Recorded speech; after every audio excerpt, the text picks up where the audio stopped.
এখানে 3 শতাংশ জমি দোবাপাড়া মৌজার। এটা হলো উত্তরার পার্শ্ববর্তী উত্তরখান থানার উজামপুর গ্রামের পূর্ব পাশের তুরাগ নদী। তুরাগ নদীর পাশেই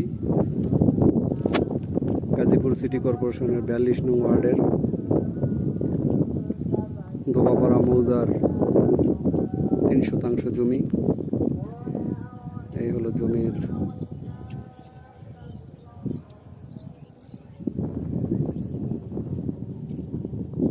এটা হচ্ছে জমি 3 শতাংশ জমির সীমানা। এই যে আপনারা দেখতে পাচ্ছেন, এটা হচ্ছে উজামপুর গ্রাম। আর ওই যে বিল্ডিংগুলা, ওটা হচ্ছে প্রমির বিল্ডিং। আর যে নদীর সীমানার খুঁটি, এখান দিয়ে 150 ফুট নদীর পাশ দিয়ে